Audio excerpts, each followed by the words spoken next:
Hello everyone, Frayed Laces here, and today I'm going to talk to you about reclaiming your mojo, how to rediscover your motivation for training after a setback. So, although this is fun, we do this for recreation, as a hobby, for enjoyment, sometimes we simply find ourselves in a funk and we don't really know how to snap out of it.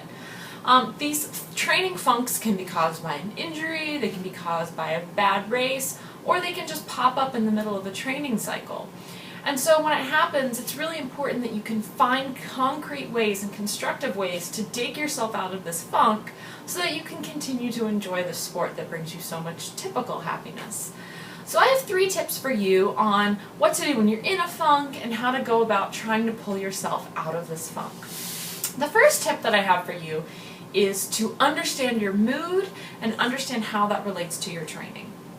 As athletes, we often spend so much time and effort on the physical side of our bodies that we neglect the emotional side of our bodies. And it's really important that we don't do that, because that emotional side can really impact the physical side. Think about it. If you have stress going on in your life, work stress, life stress, it's going to impact your training. So if you're in this funk, it's important to identify the mood, identify it, say, listen, I'm in a funk. There's something going on with my emotions, with my mind, and I need to figure out what I need to do in order to address that side. And once I've got that side taken care of, then I can move on and work on fostering the physical side of my training. So that was my first tip. The second tip I have is to look at things in your life that you can directly control that are not direct physical training but that impact your training. For example, the 2 things that I like to focus on when I'm in a bit of a training funk is my nutrition and my sleep. If you can focus on eating very clean, getting great quality healthy foods in you, as well as getting really high quality sleep and lots of it, that will help you give that solid foundation that you need in order to continue to pull yourself out of your funk.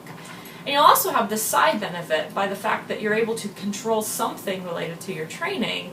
It will give you that feeling of empowerment that you need to get that boost of confidence to go back and attack your training on the physical side of things once you're ready to do so.